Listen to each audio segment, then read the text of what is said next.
SSM's Wednesday Global Africa program brings to you our news stories, exclusive reporting, and SSM perspectives on the day's top news. Plus, the inside scoop on Africa's most important developing stories. Join us on Wednesdays, 11 a.m. West African time.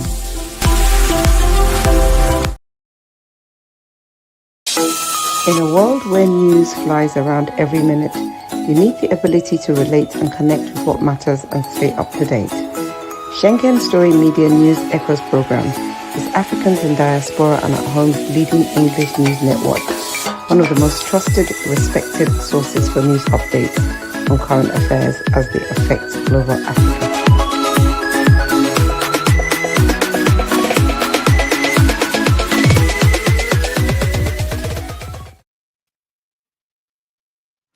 Good day, viewers around the world. You are welcome to Midweek Hump Day, and this is SSM Wednesday Global Africa Updates. My name is Mark Godwin Iwejua, and I'm here with Right on, George Chukwu from Canada. Toronto, Canada. Good morning. Good morning, from George. around the world. Good morning, Mark Godwin. How are you? I'm well. Awesome. It's good to have you, George. Yes, My pleasure beautiful day. But George, when we go through such beautiful moments of our lives, every day is a blessing.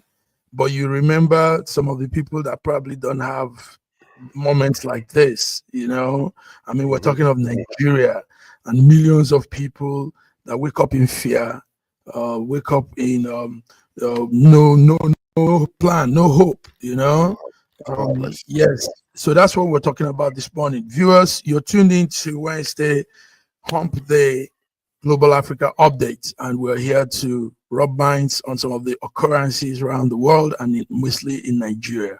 George, so what we're saying is, let's start with this, George. It looks like it's abduction season in Nigeria. It looks like it's a season of abducting people, kidnapping people, carrying young ladies away from their homes, young girls that should be in school. George, can this present government withstand what we're going through, what we're experiencing? Let's start with this. Let's rub minds, George. Let's rub minds. Well, recently, this has been happening since 2014. We know this for sure. Okay. And for the longest, the government has been complicit over what is happening, whether we like it or not. We saw it. Jonathan wanted to do this, but they were brought to fight him. Now, finally, they ousted him. They brought another Mieti Allah individual who came in and then was part and parcel of the whole entire saga that was going on. He looked the other way until they have stronghold, from a foothold to stronghold in Nigeria, doing what they want, when they want it, how they want it, and this has been. Now, recently, there's another mass abduction, because what happened was when Trump started threatening, guns are blazing. So now the new strategy is grab as much as you can, leave them in the camp so that there will not be airstrikes. Guns are blazing. Using humans as shield. Human shield. So now, so armed kidnappers kidnapped 303 children and 12 teachers from a Catholic school in Niger State. Days after 25 girls were taken in Kebbi. It's the biggest school abduction since Chibok girls in 2014. Can you imagine that? Okay. So now what we have been seeing, who is behind all of this? George, you're also missing. You're missing what we will take it one after the other, but you're missing again the same Quara where they had the church adoption. They did again yesterday. Do you know? Okay. Yes, 14 people, including a pregnant woman and children. Pregnant woman, we're going there. Yeah, close to that same place. Okay, go ahead, George. I'm sorry. What we're really seeing here is the impetus of these people who believe that they can do what they want, when they want, how they want, and get away with it. And the reason why they are able to do this is simply because there are moles in the government. There are moles in the government. These are the people that are telling these people Whenever there is when there is an attack coming against them, they will let them know. These are the people who has infiltrated our military, who have they infiltrated the government. So they are letting this militia, Islamic terrorists know when attack is coming, when they're supposed to come. Why is it that every time intelligence will say these people are coming because they see them, all of a sudden all our military people that are protecting these places will disappear for 1 hour, 2 hours, 30 minutes, right after they finish their insurgency, then they will appear again. Come on, man. Are we now, fools? George, no, we're not. No, We're not. fools. So what we're saying, George, is this government cannot withstand this whole thing. Now let's look at some issues around what you're saying, George. Number one is the fact that this is our territory. Nigeria is, like they say, a sovereign country, but our soldiers will probably go after these people, negotiate with them, bring out these girls, and we're not bringing these people to book. We're not saying you people are dangerous human being living in without. Let's just do this. Let the truth be told. Okay, many of these northerners are sympathizers of these terrorists, but they're the ones suffering. Hold on, because what these people are doing is not a strange thing to them. They are nomads. They say rescue efforts on the way. The 50 children escaped, not because they were rescued. They escaped. Okay, but more than 250 students and all 12 teachers remain captivity, and as security forces and local hunters launch a rescue operations. Okay, so now if the government is trying to claim that they're the ones that rescue these children, where are the abductors? Where are the rest of the children? So these children must have done this on their own. They ran away on their own. Okay. So now after this, you see national and global outcry with schools shutting down across the region. That means it's more than the government can do. It's more than our military can handle. It's more than all the security forces in Nigeria for them to close all the schools in the whole region. That means that they are saying we are incapable. We need outside help. So when we're crying about, okay, let the outside help come, they say, oh, it is across the street. No, there is what you call Christian genocide in the Middle Belt. And we know that they are killing their own in the north.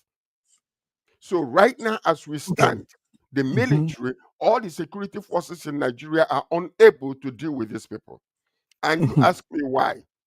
Why? Because most of the arms that these people are using, who is supplying this sophisticated equipments that they are banditing all over the place, showcasing them with the green camouflage that our military is supposed to be wearing, and nothing is happening. George, somebody wrote a piece, and I commended that person for it. You know what they observe? Every time we stretch our hands for peace with these people, these bandits, they bring more violence to us. Anytime we pay them money for ransom, they use our money for ransom to buy more weapons to come and hurt us. So I think with that phrase being put, the best answer is wipe out these people out of the face of the earth. Listen to this. That's why we are telling you. These people, as the northerners, are sympathizers. Most of these northern governors are sympathizers of the terrorists because they call them our brother. Why is it that they will do all of these things and yet they want to, free them through the back door? Why? Tell me why.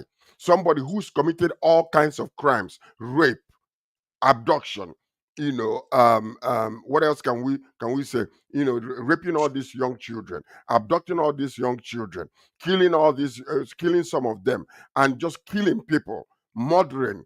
All these are crimes that they are committing, and yet we are laughing and we are handling them with kids' glove. Come on.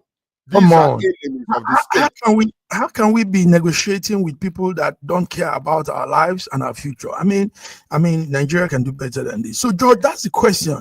Can Tinubu's government withstand all of this? Now, we heard the United States government is planning on collaborating with the army. George. Did you not hear what's been going on?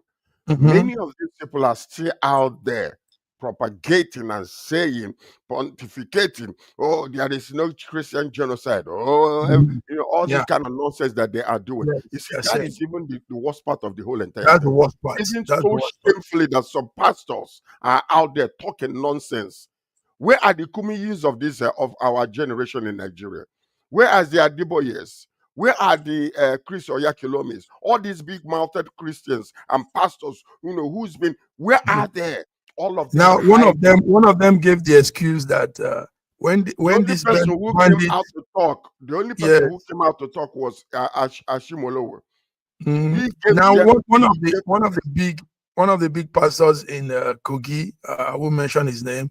He said, as long as the bandits have not they didn't call Jesus Christ's name while doing the killing, it doesn't really concern them. That's a strange thing to say. Why would it concern them? Because they, the only time you see them fighting is when you come against their money, the tithes and offerings. That's all they care about. Okay. So That's anyway, let's do a little of, but you have broken it down the other way. But I wanted to say it's a small 24 KB girls. Yeah, the big girls. Let's see the clip. Let's see their clip before we continue. Let's see a little on them. Okay, Bismillah. My name is Zainab Polo from SS3A. Okay, student of GGCS Management. Okay, number 1 Kenanko. Yes. You?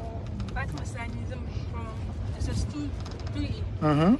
From GGCS. Okay. Number Number what?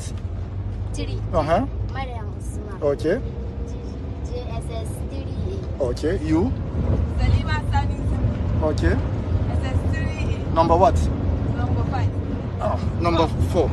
You number 6. Number 5. Number 5. Now that's SS3A. Okay. Who is the next number? 6. Okay. Your name? The next number? Number what? Number 7. Najat Abdullah from SS3. Okay. Mariam Elias. Call your number first. Number what? Number 8. Mariam Elias from SS3A. Next one. Number 9. Amina Elias SS3A. Number 10. Jamila Elias SS3A. Number 11. Number 11. Let it go. Let it go, George. Let it go. So because while we're playing this, this is what you call fake propaganda. Okay. They were freed. President Ahmed Tinubu is welcoming the 24 schoolgirls kidnapped in, and that Maga KB state after terrorists seized them early on November 17th. Where are the terrorists who are, who took them? Okay. Where are they? No. These are the questions because I don't give a care. Yes, thank God that they were, were they rescued or did they run away? Or is the government going to take credit for the kids, actually strategizing and running away from these people? Who actually rescued them? From whom did they rescue them? Where are the kidnappers? Where are they lodging? So how come none of them were able to be captured or killed or whatever the case might be? You need to publicize these things. If they were killed, they need to publicize it to show these people that we are serious about business. Okay, George, those are the questions. That's why we said it's abduction season, and can the Tinubu government really withstand what's happening? The point, you can see that they can't. They cannot. Okay, so George, the other part of it is see how vulnerable and naive little innocent girls they come to carry.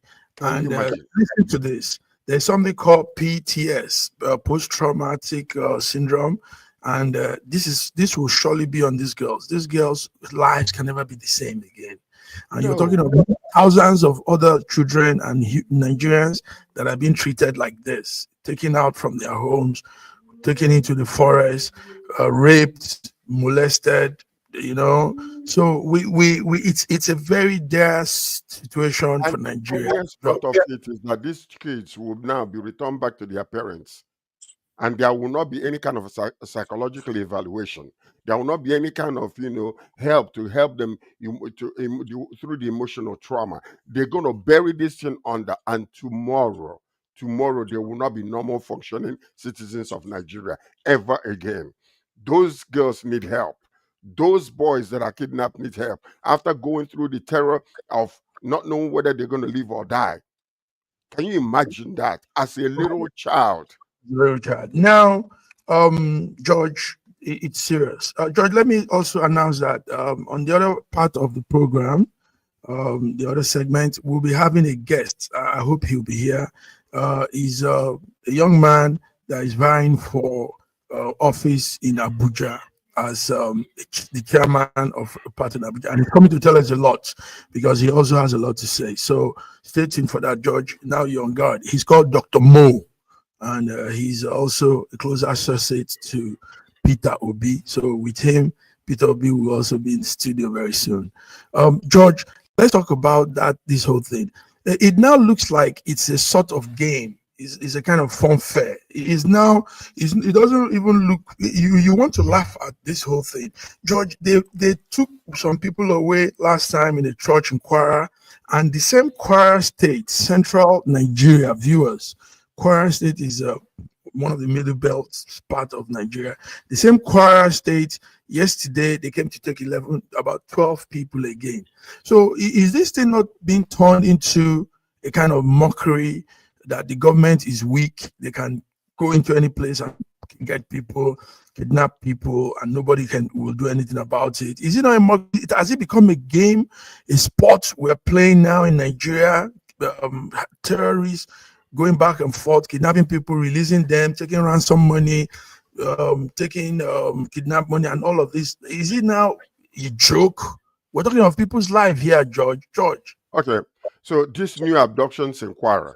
Okay, suspected bandits raided Isapa town, abducting 11 residents, including a pregnant woman, 2 nursing mothers, and 7 members of the family, despite heavy security presence in the area.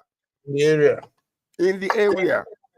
1 fatality, community on edge. The attackers, numbering up to 30, arriving with cattle, fired sporadically, killing elderly women with a stray bullet and forcing residents to flee. Okay, now government moves to respond. Kwara State has set up a high security community, to develop both short-term and long-term solution following this attack. The recent Eruku church invasion, where 3 worshippers were killed, released. Listen to this. This happened before the presence of security forces.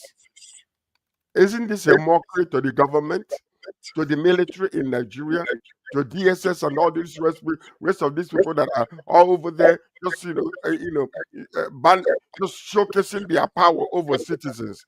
Here is where the rubber meets the road. Let's see your power, all military people. Let us see what these two guys are doing. Please save our children, both Christians and Muslims. Save our children. So, George, you agree that it has become a thing of mockery? It's more than they can handle. Yes, we know they can handle it. It's like a sport now, Yeah, play here, play here. It's a mockery to the government. Now, George, let's go down again. Do you know in Kanu, they kidnapped women yesterday again? Do you know 10 women in Barasawa village of Kanu State? Yeah. Barasawa. 10 women. Was another night raid. Okay. Night raid. Okay. On more than 30 motorcycles, some multiple communities in what you call Panwanwa local government abducting women and men in coordinated nighttime attacks across Yan. Okay. George. So dozens taken.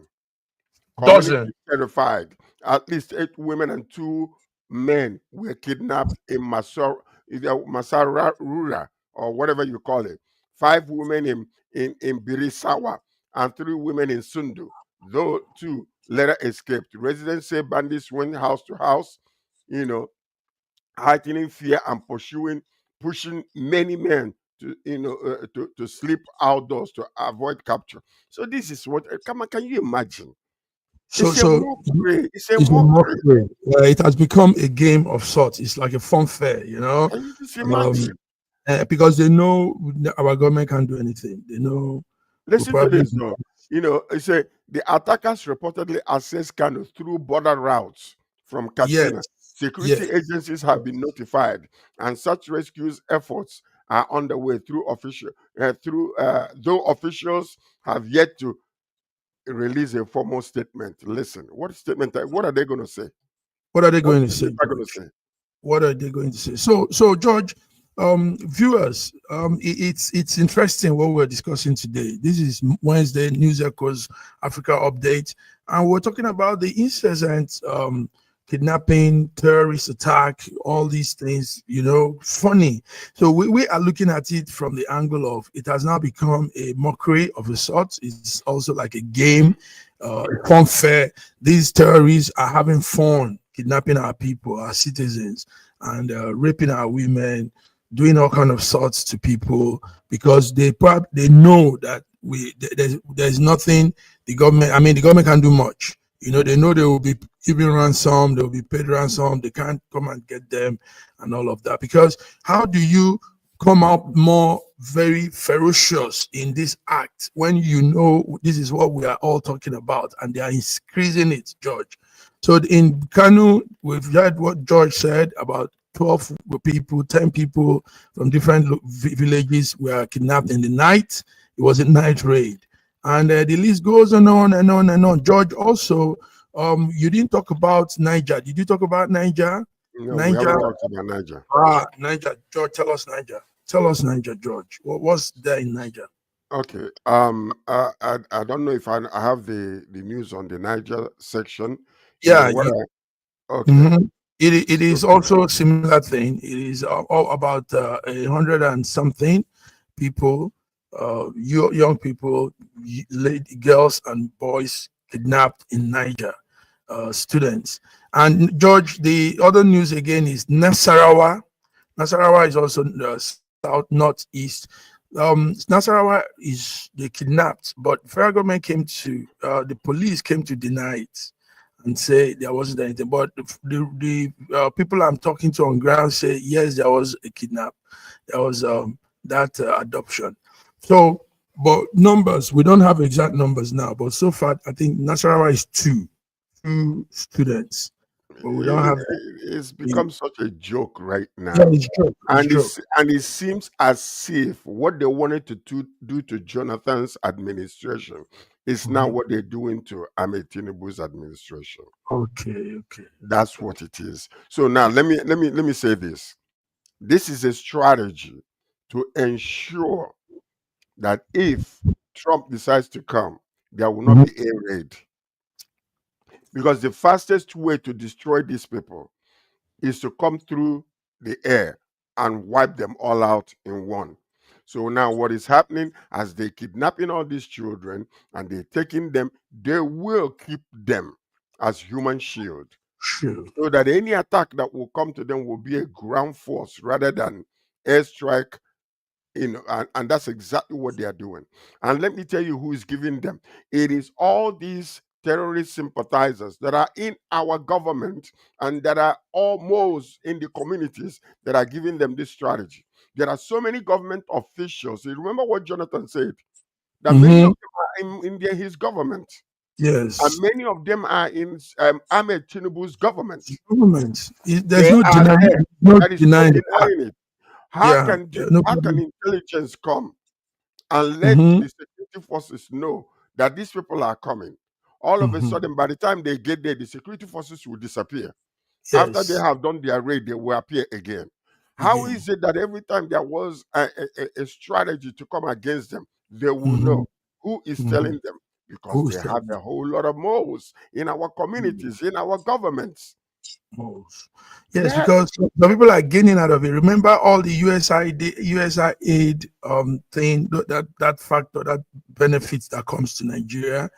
Well, part of that money goes to Boko Haram, goes to so many of these ISWAP, all these organizations, and that's why we are calling on the United States government, Trump, to look at those aid being sent to Nigeria. Some of those aid could be stopped because he's going to the wrong hands. He's going to the wrong And people. not only that, we're talking about U.S. is now talking about collaborating with Nigeria to increase the aid and increase weapons that are being sent. Most of them will end up in the hands of these people.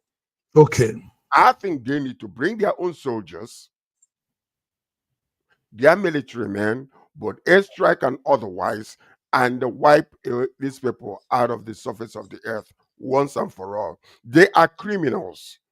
They are criminals. Because when you arrest them, authority will call they and don't know. release. They don't know love. They don't know peace. They don't know reconciliation. They don't know all of that. They have one agenda. That agenda is to kill, so they can go to heaven, like you say, George, and be with their 7 virgins. But George, they are having virgins here too. When they take these girls are little, 16 years, 17, still virgins. I mean, is that not enough for them? Why do they want to kill again and still go to heaven and take more virgins? When some of us don't even have. Well, they want to enjoy their heaven here on earth and then go to that hell they call heaven in their own whatever over there, and then have 7 virgins. I mean, this is shameful. It is shameful. It's crazy. It is so shameful. Honestly, I don't even know how to deal with this situation anymore, because I mean, there are every aspect. I'm telling you, let's hear the truth about this whole thing. Given the opportunity, our beloved president will fight against these people. His hands are tied. His hands are tied. Do you think that he does not know that there are so many moles?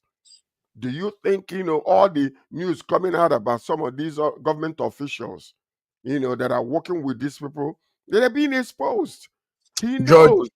George, we are Nigerians. We are strong people. We will not be bullied by these bandits. We will not be put to fear. We will not be silenced by their raging, gun blazing things and all of that. We will rise against them, George, because there's a bigger plan God has for us than all of this. We are not doomed to be pursued around by scruffy-looking ragtag men that are not even up to any level of our status. George, tell me.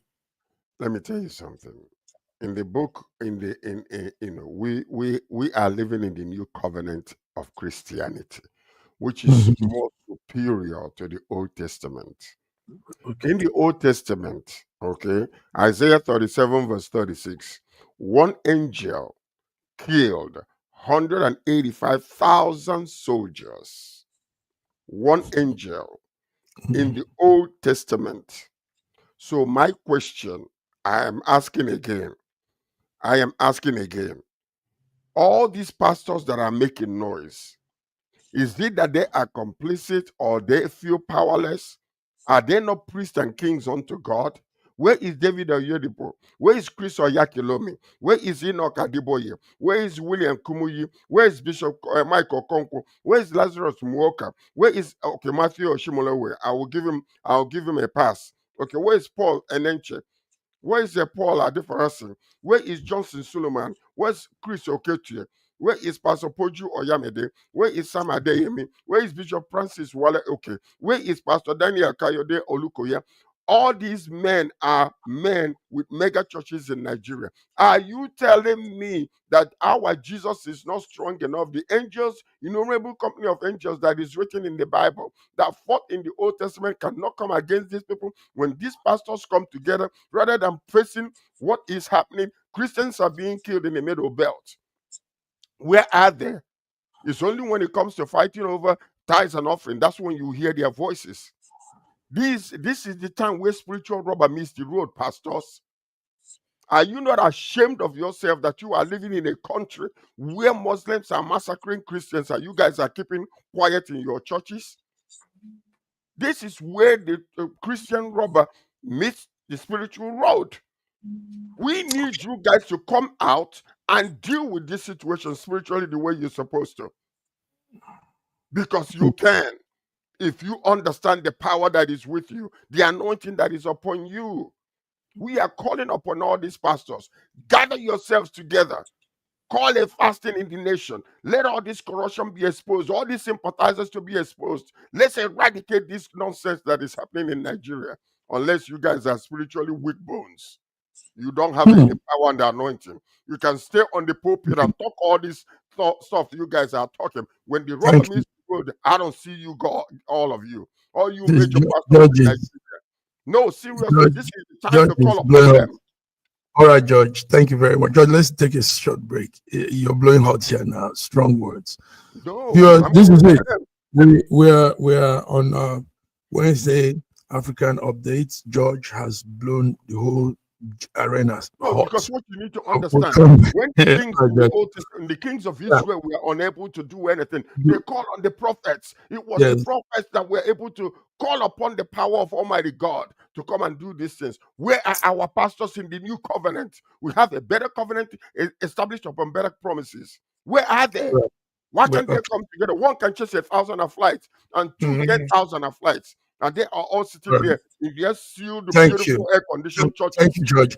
I Let's need take a break. to come out. Let's take a break. Come Let's out. take a break. We'll come back.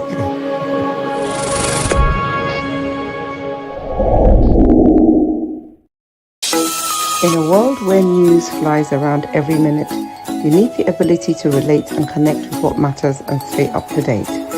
Schengen Story Media News Echoes program is Africans in Diaspora and at Home's leading English news network, one of the most trusted, respected sources for news updates on current affairs as they affect global Africa.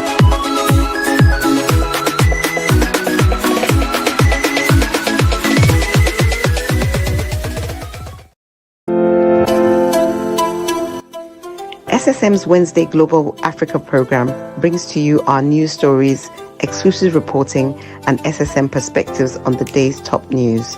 Plus, the inside scoop on Africa's most important developing stories. Join us on Wednesdays, 11 a.m. West African time. Nigeria, we hail thee, our own dear native land. Though tribe and tongue may differ, in brotherhood we stand. Nigerian soul are proud to serve our sovereign motherland.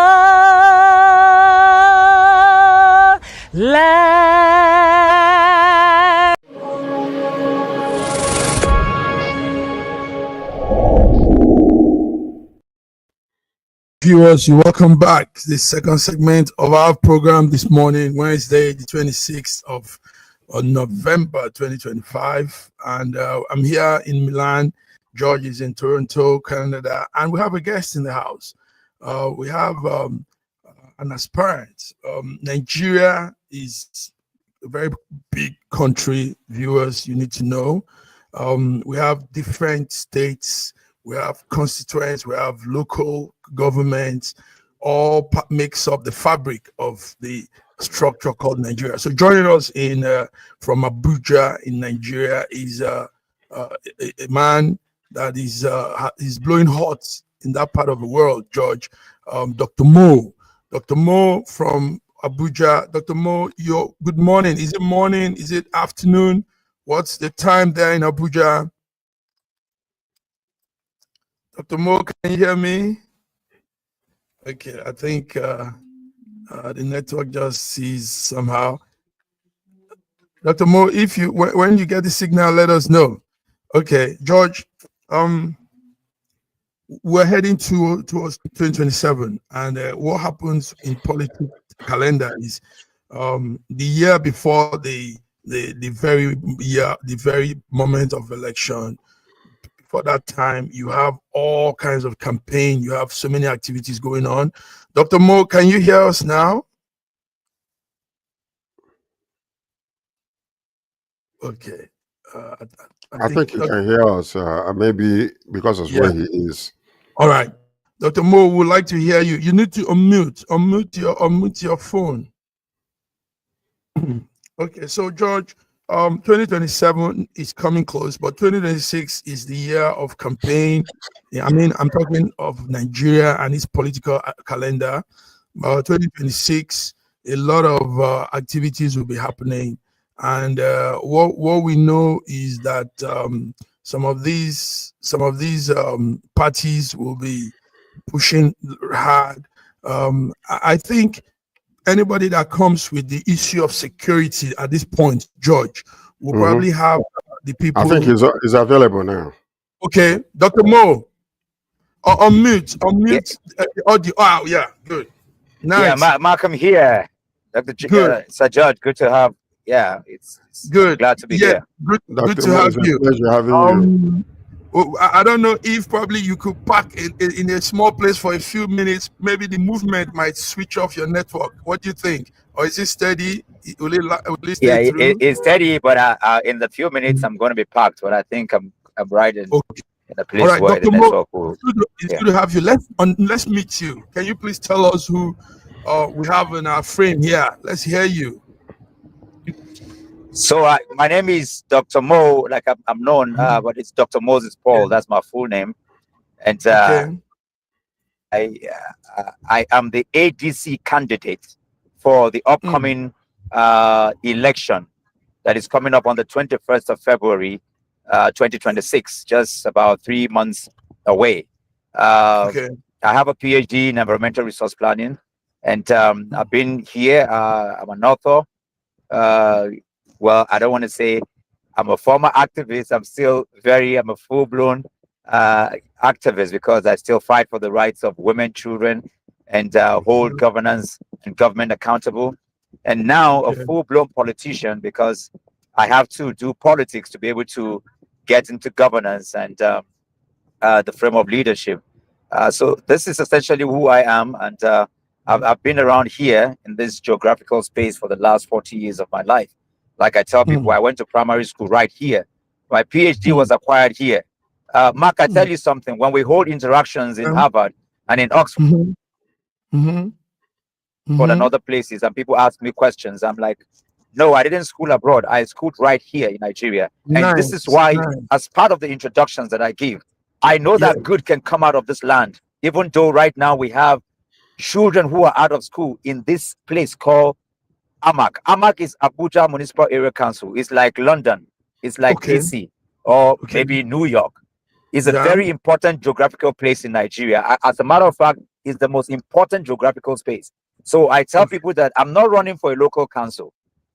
This is the most symbolic, important place in Nigeria. The president lives here. The ministers are here. The National Assembly is here. All the diaspora embassies are here. So in a nutshell, just to let people know in terms of introduction, what who Dr. Mo is. All right, Dr. Mo, before you came, yes. I've heard you speak. I've seen some of your presentations, and you really have it, to be honest. And on top of that, there is empathy with you. You know how to relate with the ordinary people. You know how to carry yourself along with your constituents, the people there. Dr. Mo, let's understand some things. We were before earlier on. I hope you're there. I think we lost him, George. Okay. Yes. Georgie. So Dr. Mo, he's back. Dr. Mo. Yes, I was saying. I heard some of your presentations. I've seen what you're doing around. And one thing on top of all of what you've said, your credentials, your resume, what I saw in you was that ability to still relate to the ordinary people. There is compassion with you. There is understanding. You know how to follow with people. You're cordial, and those are the more bigger credentials you have, not those documents, my brother, because this is what actually puts you with people. You know, the ability to relate, being cordial, understanding people, have empathy. That's key. That's why I really I say you're a great guy. Dr. Mo, now, we were discussing some issues earlier, this insecurity in Nigeria. And it's so saddening. Nigerians abroad are really disheartening. We're fed up. Kwara had the situation, and when they brought back the people, now yesterday again they took some people. So we are saying, is it now a fun fair? Is it now like a mockery, a joke with people's lives? Kidnappers taking people back and forth, paying ransom, and all of this thing. Tell us, Dr. Mo, what's all of this? Well, you see, the reality of the issues right now are really disheartening, and it's not something to write home about, because when we're talking about the lives of our brothers and sisters, and I can understand and how Nigerians feel, home and abroad, and this is what makes us Nigerians. When you meet Nigerians anywhere in the world, there's a connection that we have. There's that energy of essence, and I love something about Nigerians when we are outside Nigeria. What holds us down and back at home is completely loosened and broken, because it doesn't matter your tribe and religion. When we meet in DC, when we connect in California, when we're in London, we drop all of those things. What we see is who we are. And so I love the fact, and that's I strongly believe that the Nigerians in diaspora has a lot to do and to play, regarding the safety and the redemption of Nigeria. What we have right now is I want to speak from the place of honesty, not that of bashing even the people who are in government, but to say that the reality right now is really bad. And while I know that, for example, because I know we will get to it in terms of the statements from the West, while we should not, while no any other nation or people can hold sway for the destiny of a nation, at the same time, when our internal integrity is compromised, then what happens is that it allows us, to become, when you don't clean your house, then you give room for people, to say all kinds of things. And this is where we find ourselves, because we have not been able to take care of ourselves at home. We have allowed the principal responsibility of government and leadership is to ensure that the livelihood of people, the properties, the life of people are secured. And sad to say that where we are right now is very bad. We're in a very, very bad place. And this is why I believe that the government and leadership, and that's why I'm running for office, because at the end of the day, it comes down to the locality of where we are. Security is local, education is local, livelihood is local. And while we're putting so much concentration on the presidency, there needs to be light at the grassroots where the governance and people are concerned. Okay. Right. Dr. Let George go in. Let George go in. Powerful. George, go in. Go ahead, Dr. George. Mo, I don't know if okay, you can hear me. You are running under ADC. Okay, I'm back now. Are you running under ADC? Yes, ADC. That's the coalition party. ADC. Coalition party. Okay. Now, my question to you is that's African Democratic Congress. Congress, that's right. And you are running in Abuja, right? I'm running in Abuja. Okay, as chairman, what office the are you chairmanship for the chairmanship of AMAC is equivalent to the mayor of London. Oh, beautiful, beautiful. Okay, so my question to you is this: understanding we have a Muslim ticket, a lot of people are saying that the government right now are complicit to what is happening with all these terrorists because they are Muslim tickets. Number one. Number two is you under ADC. We saw that Atiku recently just left PDP and joined ADC, and this is how many times he's been running for the office under for the presidency.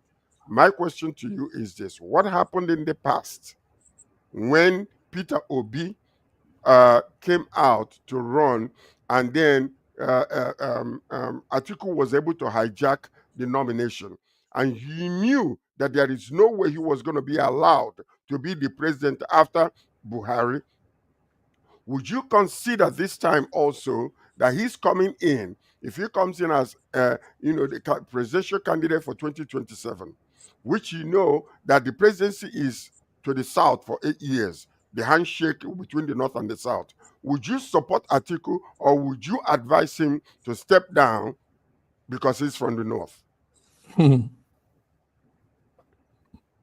I know it's a tough question. It's a very interesting question. Yes, it is. And also just to and to help the narrative of conversation, Atiku is not running under the ADC yet. He just picked up the form to become a full-fledged member of the coalition party. That's what happened 2 days ago. We know his aspirations. We know what he's been fighting for. We know he's going to step in. Can you hear me? Yes, we can hear you. George, let him answer the question. There's where it's going to. Yeah. Go ahead. So Atiku is not running yet. Nobody knows who is going to be running under the coalition party as presidential candidate. We don't even have an aspirant yet.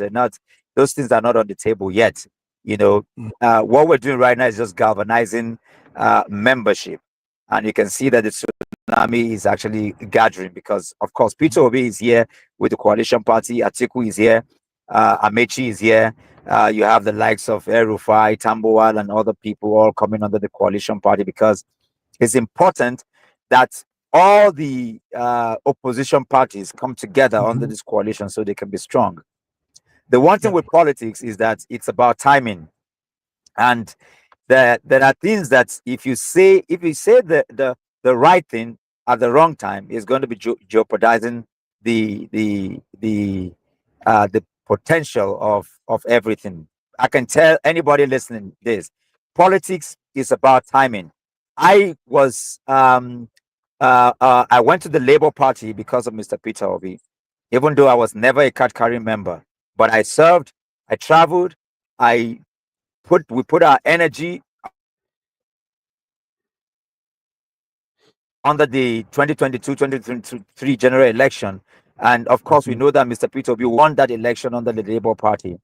But right now, I'm running under the ADC, because at the end of the day, these are vehicles and platforms. There were people that I couldn't have told before that I was going to run under the ADC. They would just bury me until the right time. And so, to your question, there are things I cannot say here right now because it's about timing. But I can tell you, once I'm done with my election in February, I can categorically begin to say some things because our convention is coming. By the time the convention is done, the window, things will become more clearer. Nobody can say whether it's Atiku or it's Obi or it's Amechi. Any of those things are just assumptions right now because there are gradations. People outside who are not part of politics will not understand this, but it's about timing. And in time, everything will be revealed and unveiled that we can see. But nobody should say whether Atiku or Peter Obi is, nobody's running yet. What we're doing is just gathering the momentum of the coalition party. Nice. Now, hold on. Okay. Let me just say this. Hearing you, listening to you, the way you diplomatically and politically answered this question, you running for the mayor of Abuja. I am going to call you the Zoran Mandani of Nigeria. I'm going to help you out. Whatever we can do to help you to get there, we will do it in this platform. You are our Zoran Mandani. All right. Thank you very much. I mean, I truly appreciate this, and I take with all honor, and I'm glad, because to be quite honest, this is what I've been doing, taking care of primary school, ensuring that our people have, their livelihood, and this is what I've been doing in the last 20 years of my life. Wonderful. And there is nothing as beautiful as well articulated answer that you just gave, and understanding, because I mean, I have seen Many, even in Nasarawa, there was a friend of ours who is a politician today. He went back home to run to replace the father. But when you see an educated and enlightened, exposed individual run for these offices, you are already guaranteed that when they step in, based on the history of what they have done in the past, they will do much more for our country and our localities. So I'm really happy to have you here on this platform, and whatever we can do to help you, we would definitely do that. Yes, Dr. Mo. George, thank you so much. Dr. Mo, take note that George covers SSM in Canada, Toronto, Quebec, and all the parts of Canada. And George has North America, actually, North America, actually, yes, and he has very huge followers there. So, what mark his words? His words are bond, and we'll see to that. Now, Dr. Mo, let me put this one to you. Yes, like I said earlier, I've had some of your presentations and speech and things. What do you bring differently to the table in AMAC? What's something that will be unique for the constituents, something that have never been done before by all other chairmen and mayors? What are you bringing differently to that part? I can tell you one. I mean, there are too many things, but let's just the basics, because there are too many low-hanging fruits. I tell you this. I mean, and I need the world to listen, because many do not even understand what AMAC is. If you're a Nigerian, and let's say you are from Anambra State, for example, and you live in Atlanta, or you live in London, or Asia, or China, your connection to Nigeria is not through Anambra State, it's through AMAC, because the embassy that gave you the certification to be able to live where you are is resident in AMAC. That's how important AMAC is. Now, I'm going to be bringing a lot to the table. 4 or 5 years ago, I get through my free foundation. I used to get grants from the American embassy and other people to put children in school. One of the things I'll do differently is that we have people who have been leading AMAC all these years who do not even understand the issues that you and I are discussing here. And this is why you can see that children have been out of school for months right here in the most important geographical space in Africa. I have a PhD in environmental resource planning. I've been 20 countries around the world. I went to primary school here. I was the head boy in primary school, head boy in secondary school. I'm an impeccable student. So I can tell you that one of the things I'm going to do is to ensure that you would never have anybody out of school, whether your parents are poor or rich. The status quo of education in this part of the earth, in this place, is completely going to change. No child will be out of school because of any reason at all, because we are signatory to what you call the universal basic education. What that means is that there are portals through which I would ensure that every child is in school, regardless of your background. That's one of the things I'm going to do. I'm going to ensure that we have open governance. For the first time, AMAC is going to have transparency and accountability. This has never happened. This is what people are afraid of. As we speak right now, AMAC is a place where, in terms of businesses, I have done a case study around all the markets in AMAC. AMAC, all the markets are entrapped with all kinds of litigations. I'm going to unbundle that. That is one of the big things that I'm going to do to allow for young people to have jobs, to have innovations. AMAC is very dirty, as you can see from the research that we've been doing. And as somebody who has a PhD in environmental resource planning, I was on a rise a few weeks ago. I have 2 people who have called, American companies, who are saying that they want to partner with me, because this is a multi-billion-dollar industry. I know what to do in terms of waste management. All of the things I'm talking about are going to be things that are going to be upscale, that have not been done before. I don't want to talk about some of the programs and some of the things I'm going to be doing. My thesis has to do with agriculture. As I speak to you, AMAC does not have a farm. All the things you're seeing with the banditry and touts is because we do not have visionary leadership that are able to channel this energy. I'm going to have literally thousands of young people in different farms, in different innovations, in tech, in innovations of tourism, of ICT. These are things that I am also going to, because I train for some of the multi-million-dollar industries that we have. These are the things I bring to the table that does not even exist as we speak right now. Okay. I told you that AMAC has over 100 embassies. I don't want to tell you what I'm going to do with that, but these are innovation hub of multi-dimensional areas where funds are going to come in. I travel to Atlanta to bring in medical equipment to help some of these senators to revamp some of the healthcare centers. What do you think I'll be doing as chairman? As I talk to you, and I'm calling out the chairman who is here right now. 2 years ago exactly, I went to meet the chairman and I told him this is what we can do in terms of innovation to revamp the healthcare system, because I'm fixing healthcare systems, primary healthcare system right here in Amak, in Tunga Madaki and other places where women are giving birth without toilets. I'm fixing and revamping toilets. I'm going to bring newness completely to the health sector, to the education sector, to ensuring that our young people do not wallow away without jobs. There are too many things that I bring to the table that does not exist. And I tell you, one other one that is very interesting, especially for those who are into all kinds of businesses. Right now, as we speak, we do not have a single payment system. So it is very difficult to do business in Amak. I'm going to ensure that we have an environment that will trot out millionaires and billionaires and allow young people with small businesses to be able to thrive. Because right now, you can't do business in Amak because there are multiple taxation. The environment to do business is so difficult. I do business in Amak, and there are over 10 to 20 different departments that are harassing business people. This is why we are where we are today. And this is why Amak does not exist in terms of governance and performance.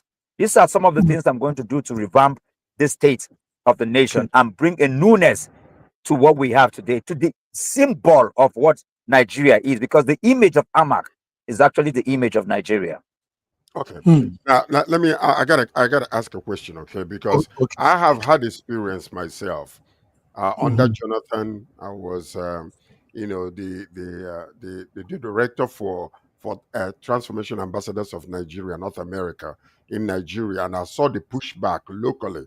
When we started doing a lot of great things, we saw local pushbacks.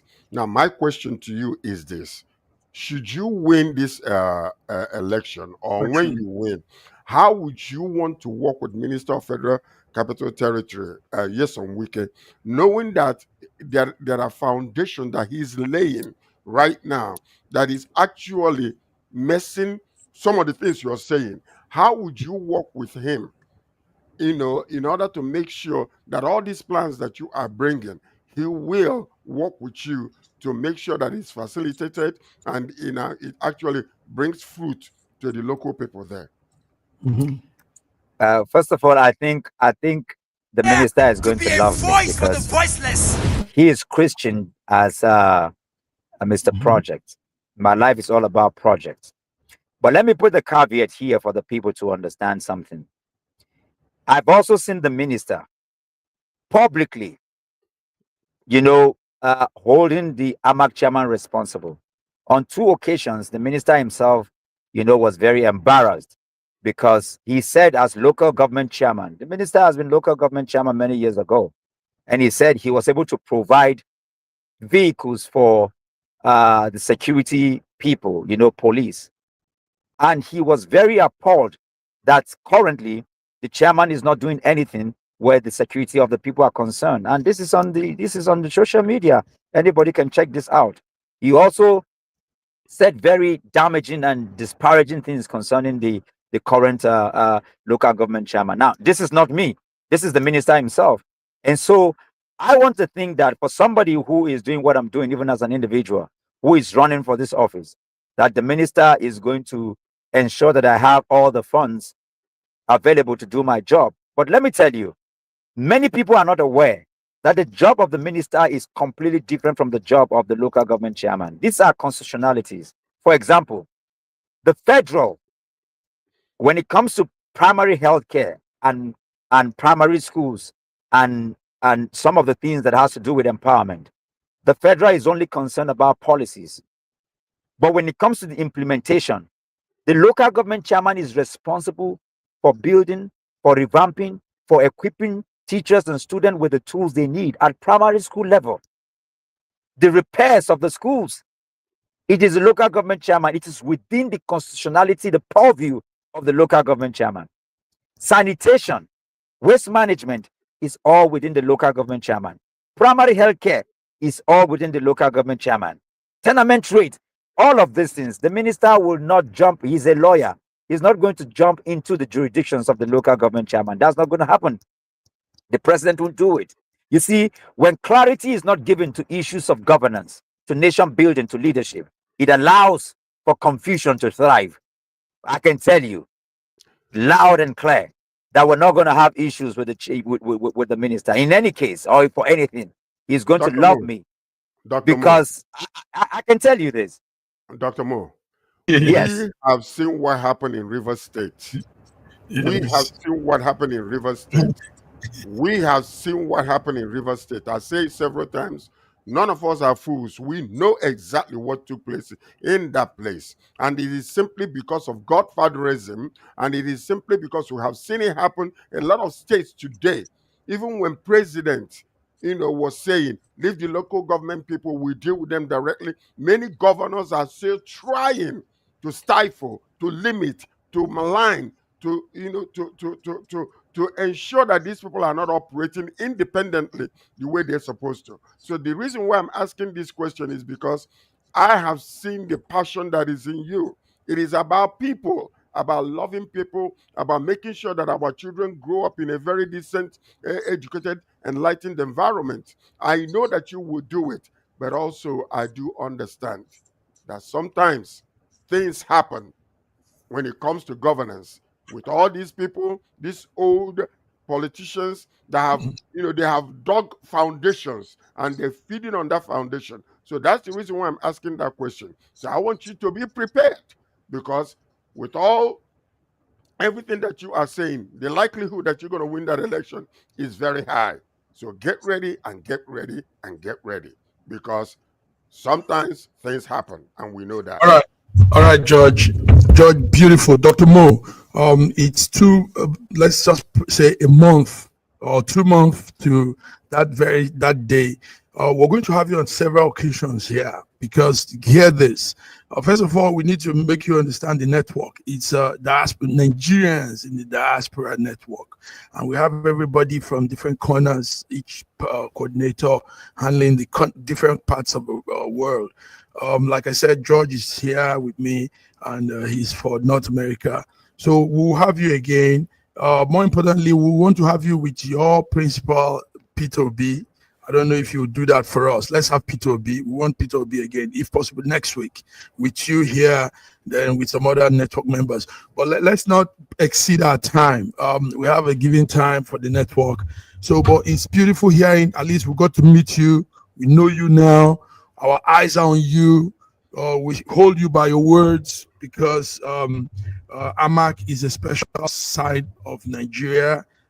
This year we heard there will be the groovy Nigeria. A lot of Nigerians will be coming from abroad, from America, from Japan, from China, into Abuja for the groovy Nigeria, groovy December.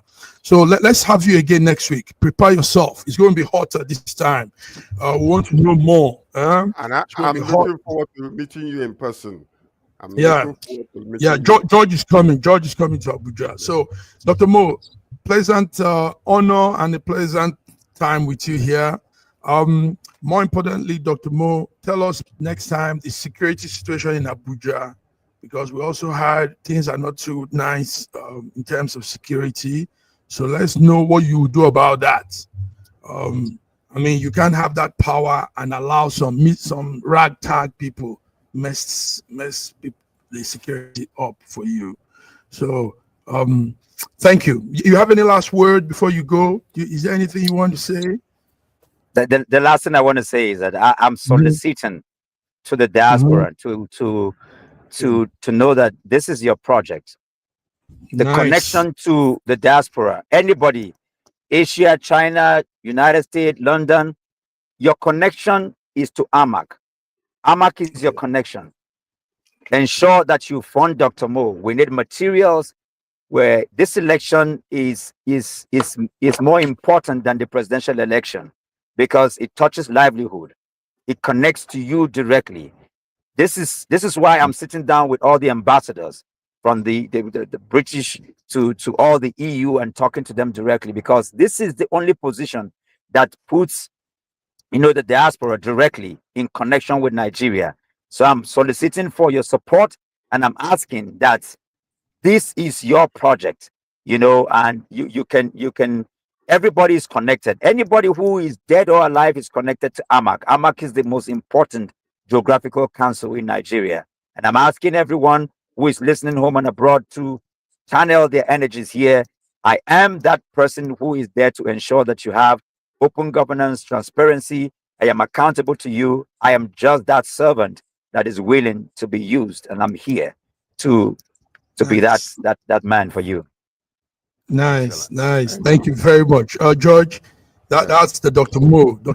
Moses Paul. Yes. Yeah. Thank you. See you again soon. Yeah, see Thank you. So talk to Peter Obi. Like I said, we will need the two of you, so that you can also that raising of the hand, a principal raising the son's hand means a lot when in politics. Yes. Yeah, it means a lot. So let's do that here. Let the Nigerians in diaspora see you too, and take it from there. Beautiful. Thank you. All right, Dr. Mo. Have a great day. Bye-bye. George, that was Dr. Mo, and that was a beautiful one. Beautiful questions you also put to him. George, let's crop up with this. We have to do at least some of what we have before we go. George, we just finished the Miss Universe, and it was full with scandal.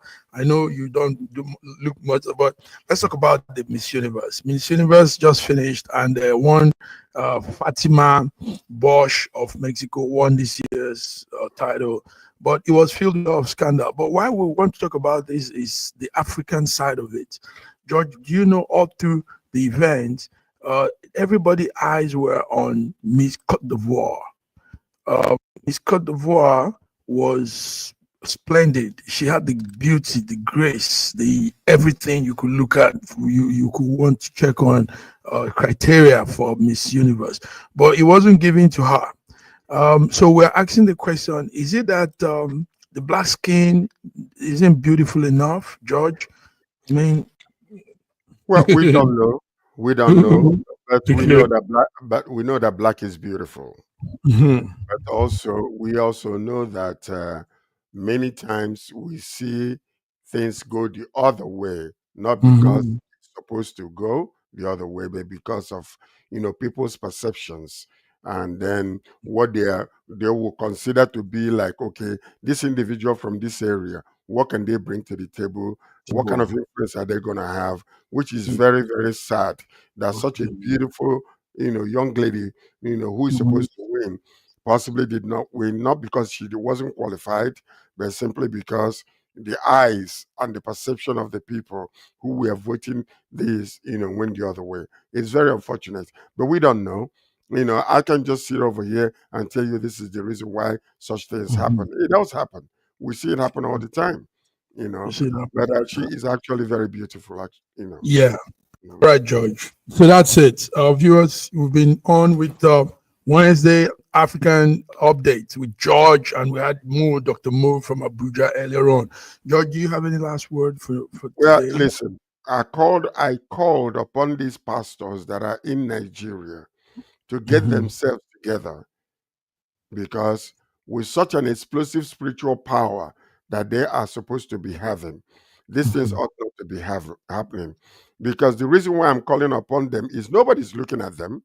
Most of them are coming out and condemning even the fact that America is looking into coming to, help to eradicate this nonsense that is happening in our country. So I call upon them again and again. If you have the impetus to stand on the pulpit and call upon the name of Almighty God, and then these things are happening, and I don't see you guys coming together as a force to be reckoned with to spiritually destroy these things that are happening, then I don't see any respect you guys ought to be having to the public. So that's what I'm saying. And I am praying as one that belongs to God Almighty, as a son, as a king, and as a priest before Almighty God, because I've been made so, according to the book of Revelation chapter 1 verse 6, and according to the book of Revelation 5 and 10, I'm a priest and a king unto God.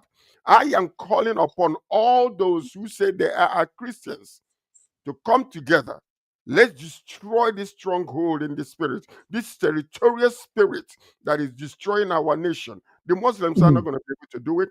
We have the authority. We have the power that has been given to us by our commander-in-chief of the armed forces, Jesus Christ, to do so. Therefore, let there be an exposure of all the people that are sympathizers, those that are in the government, those that are corrupt and helping people to heal. Let there be an exposure, and let the ministering spirits come down to scatter them and destroy them before it can happen in the physical, because it's a stronghold.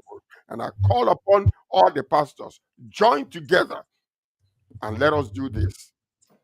And that's what we join together and let us do it. But it will be hard to do. You know this. But I second you, because I know in the Bible, in those days, the prophets were the ones that would walk up to the king and tell them to their face, listen, what you're doing is wrong. God is not happy with you.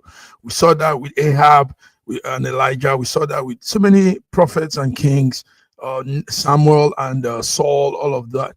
So, but we're in a time when, everybody's playing smart. Everybody doesn't. Everybody wants to go along with some, cunning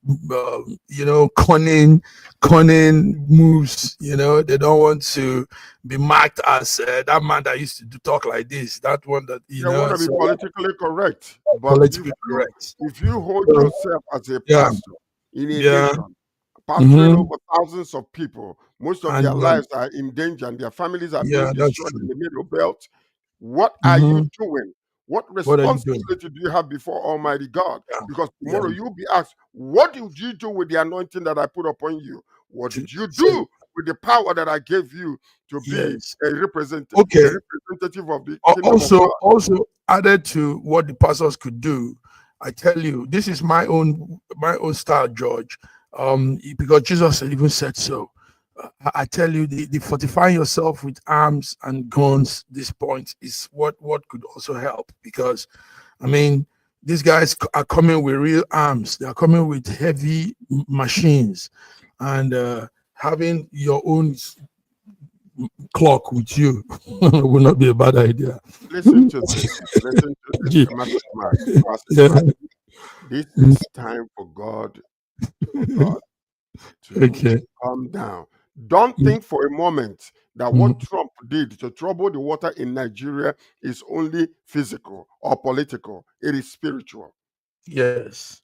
The innocent blood that has been shed in our country is crying out before Almighty God. And every single person that called themselves a Christian or a pastor ought not to be sitting back. One can chase 1,000 a flight, 2, 10,000 a flight. We do not war against flesh and blood, but against principalities and powers. This is a stronghold that can be broken in the spirit, and you will see Nigeria in the next few years become that shining star that we're supposed to be in Africa and around the world. All right, George. Strong words. Thank you, viewers. It's been 15 more minutes added to the normal time, but we thank you because we had a guest. George has done so well being with us, and we'll come again Friday, hopefully. God bless you all. Have a beautiful week, midweek. Thank you, George.